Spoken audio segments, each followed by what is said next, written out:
tous et bienvenue, c'est Jean-Mi. On va parler de Lying Pirate. Lying Pirate est un jeu de dés rapide et captivant pour 2 à 6 joueurs. L'objectif, être le pirate le plus audacieux et atteindre le trône des pirates. C'est un jeu créé par Misha Hamadi, Michaela Hard et Luca Wagner. Et le jeu est illustré par Sidan Vitakovic. Le jeu est édité par Nordic Pirate Games. Le jeu vous plonge dans une aventure palpitante de bluff et de stratégie. C'est un jeu à partir de 13 ans pour des durées de partie de 30 à 90 minutes. Dans Lying Pirate, vous incarnez le capitaine d'un vaisseau de pirates. Et vos dés sont votre équipage. Le jeu se déroule en 3 phases, une phase de pari, une phase de navigation ainsi qu'une phase d'action. Le jeu va connaître une campagne de financement participatif pour un reprint de la boîte de base ainsi qu'une nouvelle extension. Avec l'extension City of Greed dont je vais aussi vous parler, la compétition atteint un autre niveau. Explorez un monde où les tactiques de manipulation et de gestion sont essentielles. Allez-vous contrôler des villes, dominer la mer, mais attention car votre cupidité pourra vous perdre. Allez-vous avoir à faire des batailles de bar? Je vais vous expliquer tout cela dans cette vidéo. Si vous aimez les jeux où le bluff, la stratégie et l'action se mélangent, Lying Pirate est un jeu qui va vous plaire. Allez, on va voir comment ça se passe. Et on se retrouve avec la boîte. Donc là, ce qu'on va faire, c'est que je vais vous montrer le matériel qui est incroyable de cette boîte-là, vous expliquer les règles, et après on parlera de l'extension. On va commencer par ce matériel. Déjà, la boîte est très belle. Donc ici, pour faire attention au gobelet. Donc ici, vous avez la légende des tuiles. Comme vous voyez, c'est très bien expliqué, c'est très clair. Voilà. Ici, le livret de règles en français.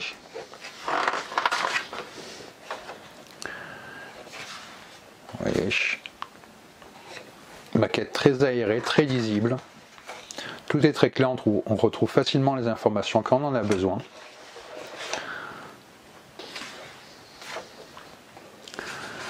C'est écrit assez gros, c'est assez agréable à lire.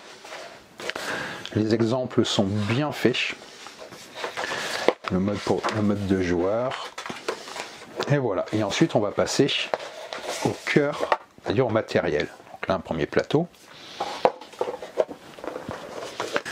Ici, là, c'est creusé. Hein. Je ne sais pas si vous voyez bien. Voilà, bien épais. Ça, c'est l'extension de plateau. Et là, le cœur, c'est vraiment magnifique. Donc, vous avez les pièces. Une belle pièce bien lourde. En bambou, ces gobelets. Vous voyez, ici les tuiles, ici les différentes tuiles. Carton bien épais, très agréable à toucher, qui glisse bien. Vous voyez. Donc les noms sont en anglais, mais comme vous avez vu, vous avez la légende en français dans le livret. Ici des dés d'extrêmement bonne qualité, encore une fois. Les couleurs sont très belles.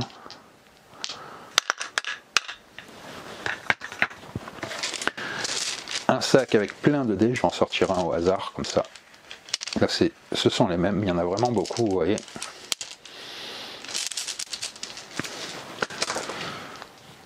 Vous voyez, c'est superbe dés, encore une fois. Les sous-bocs, qui servent pour le jeu, bien entendu. Hein. Chaque fois une illustration différente et une couleur. Il y en a 2 qui sont sans couleur et les autres ont une couleur.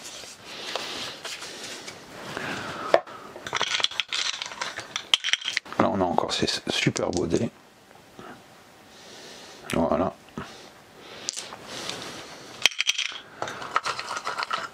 Là, les bateaux, soit en plastique, soit en bois, vous pouvez les mettre avec cette version-là. Pour ceux en bois.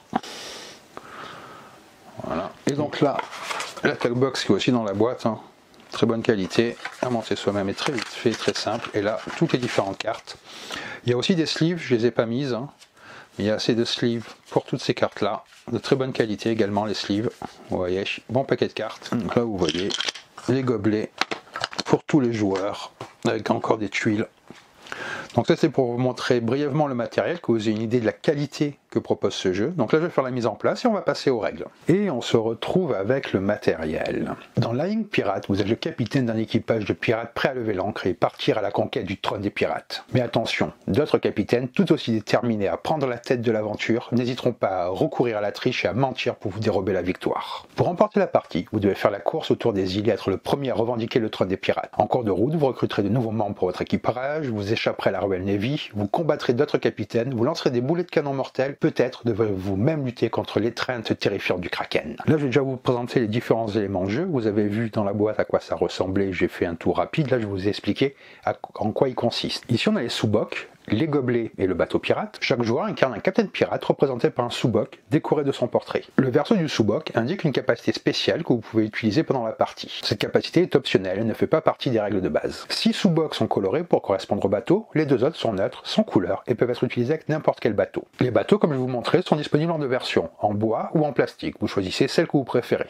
Les bateaux servent de pions sur le plateau. Il y a, comme vous le voyez, différents dés. Les dés sont au cœur du jeu, chacun y a un rôle spécifique. Ici nous avons les dés d'équipage, ce sont les dés de base avec des phases de 1 à 6. Vous commencez la partie avec 5 de ces dés, mais vous pourrez en gagner ou en perdre au cours du jeu. Vous avez les dés équipage spécial et action. Ces dés sont récupérés grâce à des cartes ou des événements spéciaux. Pour les dés équipage spécial, ces dés sont récupérés grâce à des cartes ou des événements spéciaux. Leur phase diffère des dés habituels, ce qui modifie les probabilités des résultats. Les dés action sont utilisés pour déterminer les événements qui se produisent au cours de la partie. Et ici vous avez les dés combat. Ils possèdent 8 phases dont la couleur correspond à celle de votre bateau, et ces dés sont utilisés lors des combats et des duels. Ici au centre nous avons la carte du jeu. Elle constitue le plateau central.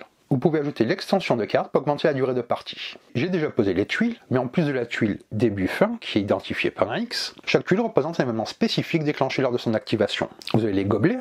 Chaque joueur possède un gobelet représentant son bateau. Il est placé à l'envers sur la table pour recouvrir les dés pendant la partie. Les dés dans votre gobelet forment votre équipage. Vous avez également ici un jeton premier capitaine. Ce jeton détermine quel joueur commence la phase de pari. Il possède 2 phases, chacune affichant des flèches indiquant le sens des paris. Ici vous avez le sac de dés, il contient tous les dés équipages qui ne sont pas actuellement utilisés par les joueurs. Vous avez le plateau des dés, il dispose de cases spécifiques pour les dés action et équipage spécial. Lorsque ces dés ne sont pas utilisés et ne se trouvent pas dans le gobelet d'un joueur, ils sont placés sur leurs cases respectives. Vous avez les cartes action, ce sont les cartes principales du jeu. Il en existe 2 types facilement identifiables par la couleur de leur contour, doré ou argenté. Vous pouvez jouer une seule carte dorée et une seule carte argentée par tour. Les cartes dorées, elles, peuvent être jouées lors des phases de navigation et d'action. Les cartes argentées peuvent être jouées que durant la phase d'action, comme indiqué sur le plateau. Vous retrouvez ici les indications. Les cartes action ont des symboles différents qui indiquent leur nature. Certaines cartes vont vous permettre de déplacer les bateaux, d'autres d'attaquer les autres joueurs, et enfin, d'autres vont permettre de vous défendre ou d'améliorer votre équipage. S'il y a une étoile dans un coin supérieur droit, cela signifie qu'il n'y a qu'un seul exemplaire de cette carte dans le jeu. Ici nous avons les pièces, ce sont la monnaie du jeu. Vous pouvez en gagner en remportant la phase de pari ou grâce à plusieurs cartes événements. Elles vous permettent d'acheter des cartes d'action et des membres d'équipage, de payer pour relancer vos dés.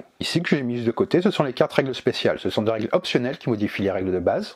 Avant de commencer, décidez quelle carte règle spéciale vous souhaitez utiliser. Pour les premières parties, il est conseillé de jouer qu'avec les règles de base. Pour la mise en place, vous distribuez à chaque joueur un sous-boc, un bateau pirate et un dé de combat de la même couleur, un gobelet, 5 dés équipage, ainsi que 2 pièces. Vous allez placer vos dés équipage sous votre sous-boc, comme ceci.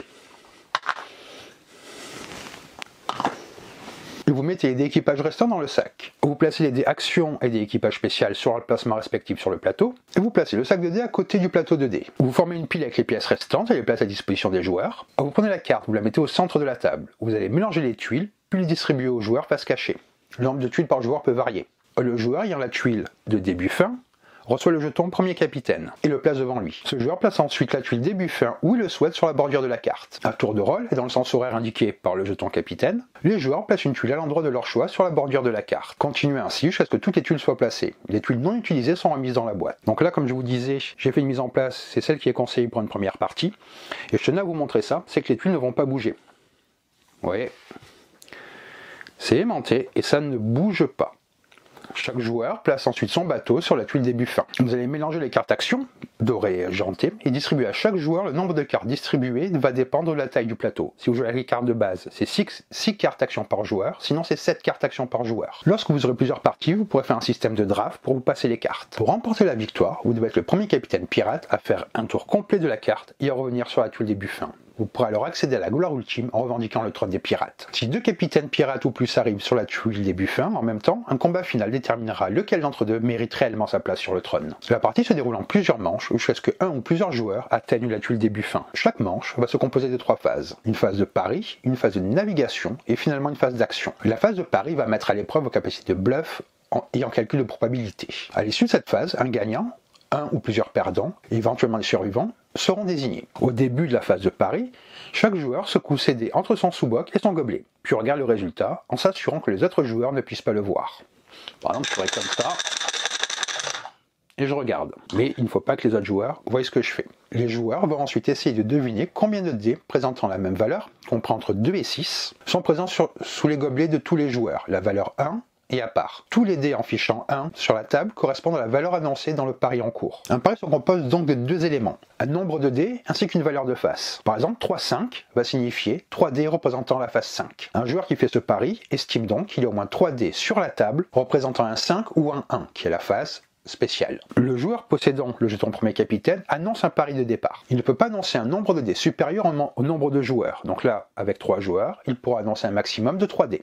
Il ne pourrait pas dire 4-2 par exemple, mais il pourrait cependant dire 3-2 ou 2-6. Les joueurs parient ensuite à tour de rôle dans le sens indiqué par le jeton premier joueur et dans le sens horaire. À son tour, un joueur a 3 options: surenchérir, annoncer un pari exact ou contester le pari précédent. Par exemple, pour surenchérir, vous devez augmenter le nombre ou la valeur de dés annoncée dans le pari précédent. Par exemple, annoncer le nombre de dés avec une valeur plus élevée, plutôt que de dire 4-3, vous dites 4-4. Annoncez un nombre de dés plus élevé avec n'importe quelle valeur, y compris celle du pari précédent. Annoncez un pari exact. Tous les dés sont révélés. Si vous pensez que le pari du joueur précédent ou un pari plus élevé est exact, vous pouvez l'annoncer pour tenter de gagner une récompense. Mais si vous vous trompez, la sanction sera terrible. Tous les dés sont révélés à ce moment-là si vous faites cela. Exemple, 5-2, exactement 5-2 ou exactement 5-3 ou exactement 6-2. Si le nombre de dés et la valeur que vous annoncez correspondent exactement aux dés présents sur la table, avec les 1 inclus, vous gagnez. Dans ce cas-là, tous les autres joueurs seront perdants. En tant que gagnant, vous rajoutez un dé équipage du sac à dés que vous ajoutez à votre gobelet, et l'utilisation exclusive du résultat du dé de navigation lors de la prochaine phase de navigation. En revanche, si le nombre de dés et la valeur annoncée ne correspondent pas à votre pari, vous allez perdre. Le joueur précédent est alors désigné gagnant, et tous les joueurs sont des survivants. Vous pouvez toujours jouer des cartes actions, mais vous ne pouvez pas avancer lors de la phase de navigation de cette manche. Et vous ne pouvez pas participer à la prochaine phase de pari, et vous ne pourrez pas avancer lors de la prochaine phase de navigation. Par exemple, un exemple de surenchère, 4-3, 5-2, 6-4 ou 7-3. Le premier chiffre est le nombre de dés, le deuxième chiffre à chaque fois est la valeur. Si vous pensez que le joueur précédent a annoncé plus de dés d'une certaine valeur, avec les 1 inclus, qu'il y en a réellement sur la table, vous pouvez contester ce pari et traiter le joueur de menteur. Tous les dés sont alors révélés. Exemple, 5-2, menteur, je ne pense pas qu'il y ait au moins 5-2 sur la table. Si votre accusation est correcte, vous allez devenir le gagnant et le joueur précédent est le perdant. Tous les autres joueurs deviennent survivants. Imaginons qu'un joueur commence le pari en annonçant 3-6. Il pense donc qu'il y a au moins 3 dés avec la face 6 ou 1 sur la table. Un autre joueur surenchérit en annonçant 4-5. Lui, il pense qu'il y a au moins 4 dés avec la face 5 ou 1. Un autre joueur surenchérit en disant 4-6. Il pense donc qu'il y a 4 dés avec la face 6 ou 1. Et finalement, le premier joueur renchérit de nouveau en annonçant 8-6. Il pense qu'il y a 8-6 ou 1 sur la table. Si vous vous trompez, c'est-à-dire si le nombre de dés de valeur X annoncé lors du pari précédent est effectivement sur la table, vous devenez le perdant et le joueur précédent devient le gagnant. Tous les autres joueurs restent des survivants. Par exemple, un joueur surenchérit avec 9-5. Un autre joueur conteste en le traitant de menteur. Tous les dés sont révélés, tous les dés affichant la valeur 5 ou 1 sont comptabilisés. S'il y aurait par exemple 5-5 et 3-1, soit donc un total de 8-5, un joueur gagne, un joueur perd et un autre joueur serait survivant. S'il y a un seul joueur qui participe à la phase de pari, ce joueur gagne automatiquement et tous les autres joueurs deviennent des perdants. Après la phase de pari vient la phase de navigation. Au cours de cette phase, les gagnants et les survivants de la phase de pari naviguent et rivalisent pour bénéficier des événements liés aux tuiles. Le joueur qui a gagné la phase de pari reçoit le jeton premier capitaine, il reçoit une pièce et il lance le dé navigation. Le gagnant et le survivant de la phase de pari avancent de 1 ou 2 tuiles en fonction du résultat du dé. Ces joueurs se préparent ensuite à un combat. Si un seul joueur avance, il active automatiquement sa tuile sans combattre. Ce que vous voyez, ça va définir combien on avance, comme ceci par exemple. Si plusieurs joueurs ont avancé, un combat a lieu entre eux. Le vainqueur du combat active ensuite la tuile où il se trouve et doit résoudre l'événement. Les tuiles présentes ont plusieurs types d'événements. Il y a des bénéfiques, avantages pour le joueur, des néfastes, des avantages ou pertes pour le joueur, et incertains, qui vont dépendre des circonstances ou bien d'un jet de dés. Vous avez, comme je l'ai montré au début de la vidéo, une légende des tuiles pour avoir plus de détails sur la résolution de ces événements. À tout moment de la phase de navigation, chaque joueur peut jouer une carte action dorée. Les effets de ces cartes sont appliqués immédiatement avant de poursuivre la navigation. Une fois que l'événement de la tuile a été résolu et que toutes les cartes actions dorées ont été utilisées, les joueurs passent à la phase d'action. Si un ou plusieurs bateaux atteignent la tuile fin après avoir fait le tour de la carte, la fin de partie est déclenchée. À ce moment-là, la phase d'action est ignorée. Ensuite vient donc la phase d'action. La phase d'action est où les compétences, les armes, les créatures et les artefacts mythiques sont utilisés pour tenter de déjouer les plans adverses. Les joueurs peuvent jouer des cartes actions argentées et dorées pendant cette phase, mais une seule carte de chaque couleur peut être jouée par manche. Si vous avez déjà utilisé une carte dorée pendant la phase de navigation, vous ne pouvez plus en jouer lors de la phase d'action, mais vous pouvez toujours jouer une carte argentée. Si votre bateau se trouve sur la tuile fin, vous êtes protégé contre les effets néfastes durant la phase d'action. Cependant, vous pouvez toujours utiliser vos cartes. Une fois que les joueurs ont joué leur carte d'action, ou décidé de ne pas en jouer, le joueur en dernière position peut choisir de sacrifier un dé équipage par tuile pour avancer et rattraper le bateau le plus proche de lui. Si plusieurs joueurs partagent la même dernière position, ils peuvent choisir ensemble de sacrifier des dés pour avancer. Chaque joueur doit sacrifier un dé par tuile, ils avanceront ensemble. Par exemple, si on était comme ça, à la phase d'action, je pourrais sacrifier des dés de mon gobelet en les remettant dans le sac, pour rattraper le bateau qui est devant moi. A savoir qu'aucun joueur ne peut déclencher la fin de partie pendant la phase d'action. Si un effet permet à un bateau d'arriver sur la tuile début-fin, cet effet est ignoré. Une fois que la phase d'action est terminée, on commence une nouvelle manche. Une fois par manche, n'oubliez pas, vous pouvez payer une pièce pour relancer un dé au cours des phases d'action ou de navigation. Cette relance applique uniquement au dé que vous avez lancé vous-même. Vous ne pouvez pas faire relancer les autres joueurs. Les cartes d'action peuvent être jouées à tout moment pendant les phases de navigation et d'action, sans suivre un ordre précis. Chaque joueur joue les cartes qu'il souhaite quand il le souhaite. L'effet de chaque carte est appliqué immédiatement. Vous pouvez également acheter des cartes action supplémentaires pour 2 pièces chacune et les jouer immédiatement pendant ces phases. Si vous avez épuisé toutes vos cartes, vous pouvez en piocher une nouvelle gratuitement, sans coût supplémentaire. Au cours de la partie, vous allez pouvoir développer votre équipage qui est représenté par des dés, en utilisant des cartes d'action ou en activant des événements déclenchés par les tuiles. Cela permet d'ajouter des dés à votre équipage sous votre gobelet. Si vous perdez un dé équipage normal, vous devez choisir un autre dé équipage spécial et défausser à la place, à condition que l'événement ou la carte ne vous empêche pas de le faire. Par contre, vous ne pouvez pas perdre de dés malédiction de cette manière. Il y a quelques règles à respecter sur l'équipage. Vous devez toujours avoir au moins un dé équipage normal dans votre gobelet. Si vous perdez votre dernier dé équipage normal, vous devez choisir un dé spécial et défausser à la place. Si aucune règle ne permet de défausser un dé normal, aucun effet ne s'applique. Que font donc ces différents dés?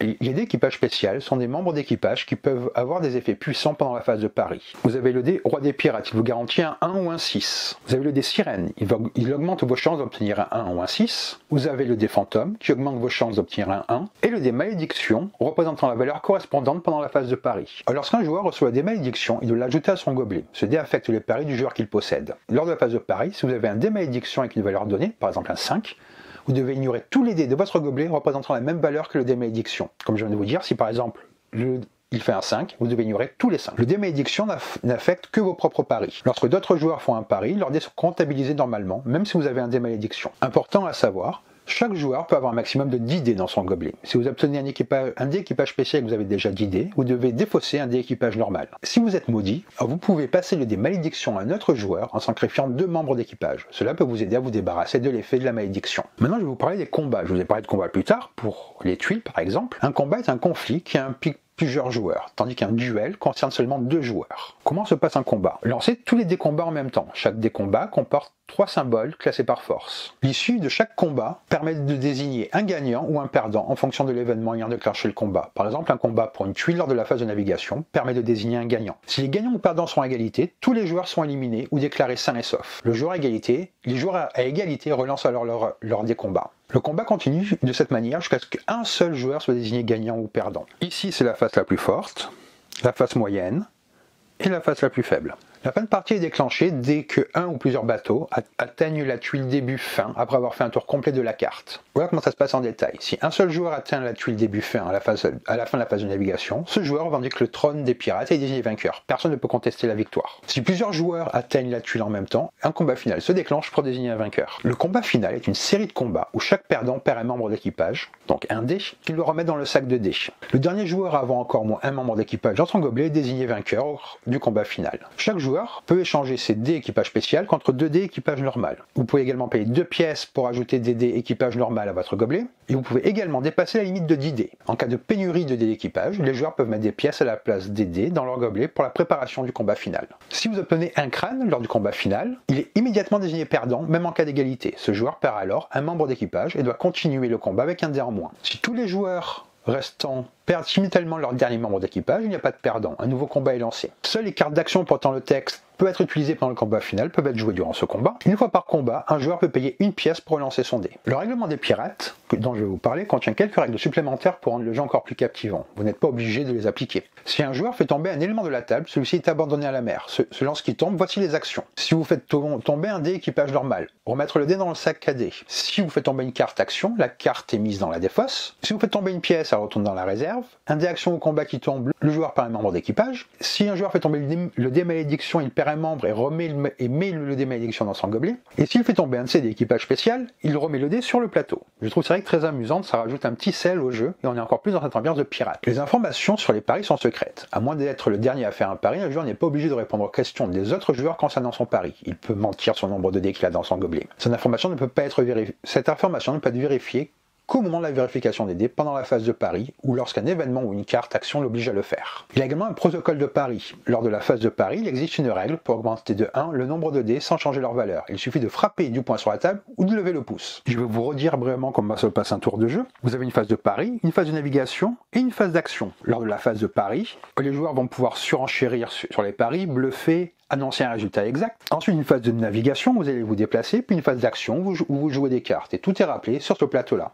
Et vous jouez comme ceci jusqu'à ce qu'un joueur ait fait un tour complet de la carte et revienne au point de départ. À vous dire ce que j'ai pensé du jeu. Lion Pirate est un jeu de société captivant qui fusionne stratégie, bluff, gestion de ressources et interaction dynamique. Dans un cadre de pirate où les joueurs incarnent des capitaines cherchant à prendre le contrôle du trône des pirates. Le jeu se distingue par ses phases de pari tendues, ses mécanismes de navigation stratégique et ses combats imprévisibles. Chaque partie offre une expérience riche et variée, mais aussi pleine de rebondissements. La thématique pirate est omniprésente et parfaitement exploitée. En tant que capitaine d'un navire, le joueur doit naviguer à travers des épreuves, rivaliser avec les autres et éventuellement revendiquer le trône des pirates. Un objectif qui crée une tension palpable. Ce concept de pirate, mêlé à des mécaniques de bluff et de tromperie, peut rappeler certains classiques, mais avec un ajout de profondeur dans la gestion des ressources et des combats. L'univers maritime et les événements des tuiles donnent au jeu une immersion réussie, et les éléments comme les cartes actions, les combats et les dés d'équipage renforcent cette thématique, offrant une expérience de jeu où chaque décision compte. Le jeu réussit à capter l'esprit d'aventure et de compétition propre aux pirates, tout en introduisant des éléments de stratégie qui vont bien au-delà du simple fait de parier sur le nombre de dés. Cela fait de Lion Pirate un jeu attrayant et engageant pour ceux qui cherchent une expérience à la fois ludique et immersive. L'une des mécaniques les plus innovantes et les plus divertissantes est la phase de pari. Cette phase permet aux joueurs de parier sur le nombre de dés d'une certaine valeur présent sur la table. Mais l'élément clé ici réside dans le bluff et la psychologie des joueurs. Chaque joueur doit décider s'il renchérit, conteste ou accepte un pari. Ce moment est particulièrement excitant car il est difficile de savoir si un autre joueur ment ou dit la vérité. Le risque et la récompense sont bien équilibrés, ce qui génère une tension constante. L'idée de pouvoir contester les paris en appelant un autre joueur menteur ajoute une dynamique supplémentaire, car les joueurs doivent constamment évaluer les probabilités et essayer de deviner si le joueur bluffe. C'est un aspect très stratégique et les conséquences de chaque décision ont un impact important sur le déroulement de la partie. L'intégration d'éléments de tromperie rend chaque phase de pari unique et pleine de suspense, ce qui augmente considérablement la rejouabilité du jeu. De plus, les informations secrètes que les joueurs doivent gérer ajoutent de la profondeur. On peut mentir sur le nombre de dés présents dans son gobelet, et la seule vérification de ces informations ont lieu lors de la révélation des dés dans la phase de pari, ou lorsqu'un événement particulier ou une carte action oblige un joueur à dévoiler sa main. Cette gestion d'informations secrètes crée une atmosphère de mystère et d'incertitude qui rend chaque interaction excitante. Les phases de navigation et d'action ajoutent une richesse supplémentaire au jeu en offrant des choix stratégiques.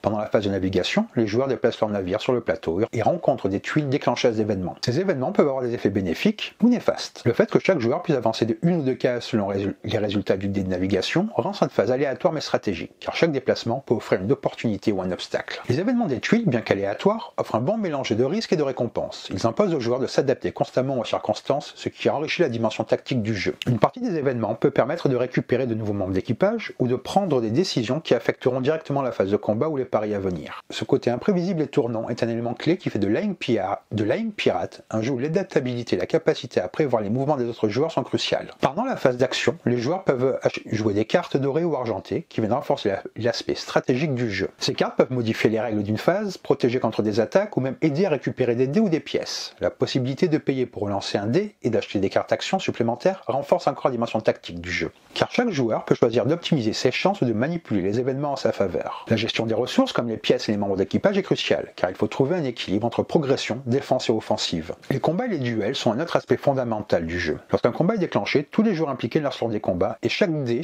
présente 3 symboles qui déterminent l'issue du conflit. La simplicité des règles de combat fait en sorte que même les joueurs novices peuvent rapidement comprendre comment ils fonctionnent. mais le fait de devoir choisir la meilleure tactique en fonction des dés que l'on possède et des cartes actions disponibles rend chaque combat intéressant et tendu. Les duels sont particulièrement intéressants car ils concentrent toute l'attention sur un affrontement direct avec des décisions cruciales à prendre à un instant. Le système de dés et d'équipage dans la Ligue Pirate est à la fois innovant et fluide. Les dés d'équipage spéciaux, comme le roi pirate, la sirène, le fantôme, offrent des avantages significatifs qui permettent d'influencer les paris ou le résultat de la navigation. Les effets du dé malédiction, qui désavantage un joueur en annulant certains de ses dés, apportent un défi supplémentaire. Ce système permet une grande diversité d'approches stratégiques où les joueurs peuvent choisir de maximiser leurs chances et de réussir à chaque phase. La gestion des membres d'équipage est également essentielle. Les joueurs peuvent choisir d'ajouter des dés d'équipage supplémentaires au fur et à mesure de la partie, mais ils doivent veiller à ne pas dépasser la limite des 10 dés dans leur gobelet. Le dé malédiction et les dés spéciaux, qui ont des effets différents selon les situations, forcent les joueurs à constamment adapter leur stratégie. Si un joueur perd son dernier dé d'équipage normal, il peut être contraint de sacrifier un de ses dés spéciaux, ce qui peut changer l'issue d'un pari ou d'un combat. Je vous ai pas expliqué les règles, mais il y a aussi un mode fantôme qui permet de jouer à 2 joueurs. Une règle innovante du mode fantôme, conçue pour permettre à 2 joueurs de profiter d'une partie complète. Le fantôme agit comme un 3e capitaine, et bien qu'il ne fasse pas de pari ni de point de décision stratégique, il influence le jeu en agissant comme un participant supplémentaire. Ce mode est une très bonne solution pour ceux qui veulent jouer avec 2 joueurs tout en préservant la profondeur stratégique de la partie. Les règles de la Ligue Pirate sont relativement simples à comprendre, mais elles comportent des subtilités qui demandent un peu de temps pour être maîtrisées.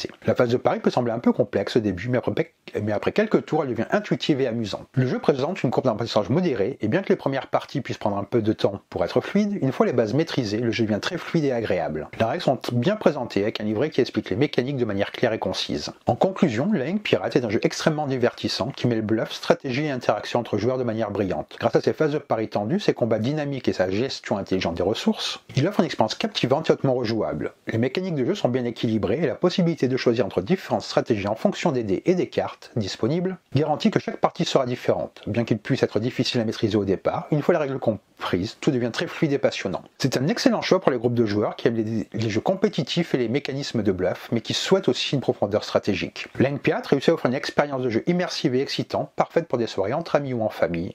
C'est un excellent choix pour les groupes de joueurs qui aiment les jeux compétitifs. Et on va passer maintenant à l'extension. Donc là c'est une version prototype, pas définitive, mais presque qu'on m'a fait parvenir pour que je puisse vous en parler. Le jeu connaîtra bientôt une nouvelle campagne de financement participatif pour une réédition, un reprint ainsi que l'extension. Et donc là je vais vous parler de l'extension, vous dire ce qu'elle rapporte. Donc voilà le matériel, vous avez encore les sleeves.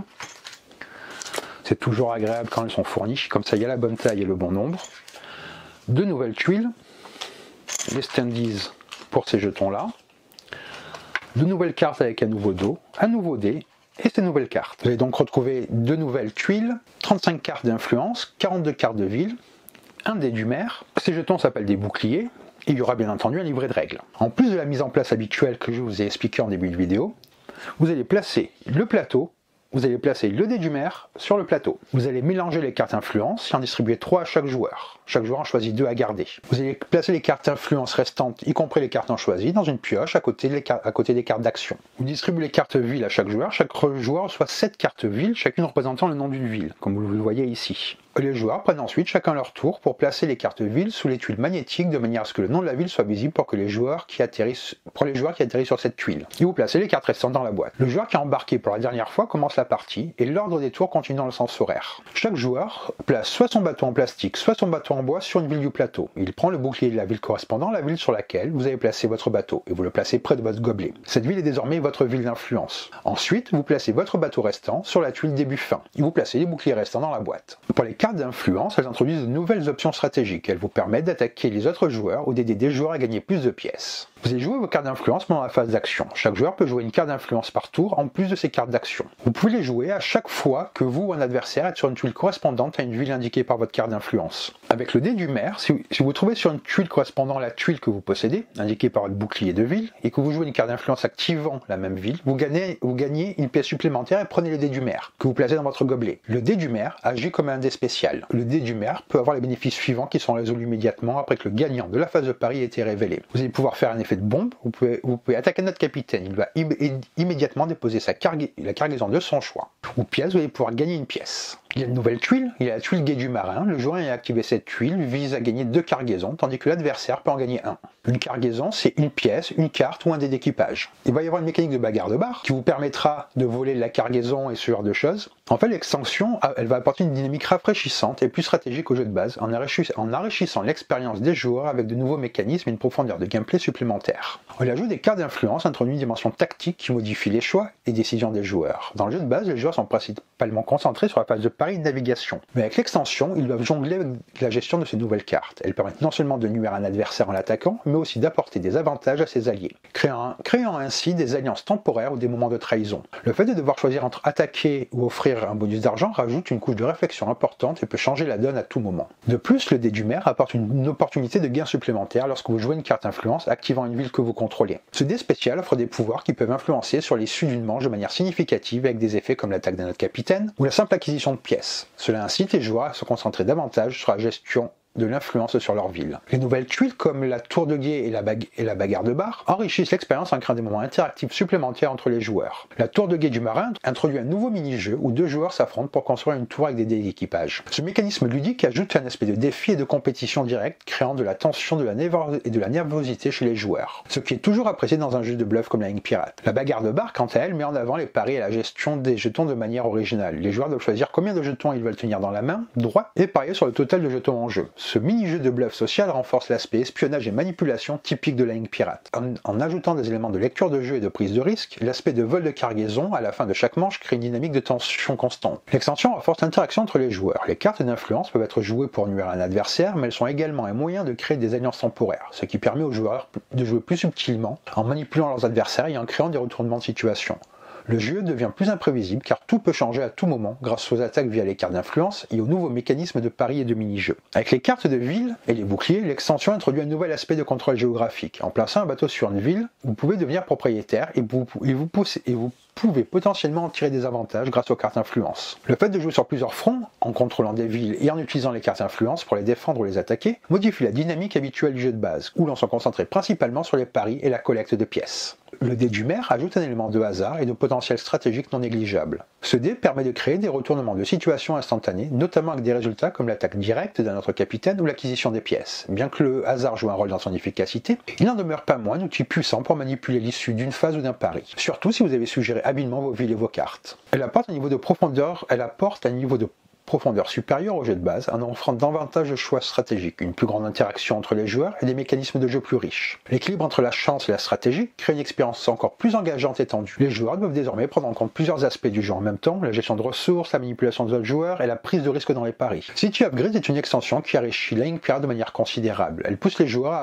à penser à plusieurs niveaux stratégiques, leur offrant la possibilité de créer des alliances, de parier, de nuire à leurs adversaires et de tirer profit de nouvelles tuiles et mécaniques. Bien que cela introduise de nouveaux éléments de complexité, cela ne rend pas le jeu plus difficile à comprendre, mais plutôt plus excitant et imprévisible. Pour les amateurs de bluff, de stratégie, d'alliance et de trahison, cette extension est un ajout indispensable, renforçant l'attrait et la rejouabilité de la ligne Pirates. Donc voilà cette vidéo, je pense avoir fait le tour de pas mal de choses. Je vous ai expliqué comment fonctionnait le jeu, ce que l'extension a apporté. J'espère que cette vidéo vous a plu, que ça vous a donné envie de découvrir ce jeu qui a vraiment un matériel magnifique et qui est vraiment un jeu très sympa à jouer, surtout jusqu'à 6. C'est très rare les jeux où on peut jouer jusqu'à 6. Et vous allez voir, il n'y a pas vraiment de moment de longueur, même quand vous jouez à 6, c'est un aspect important du jeu. Si cette vidéo vous a plu, n'hésitez pas à laisser un commentaire et vous abonner à la chaîne. Sur ce, je vous dis bonne partie et bon jeu!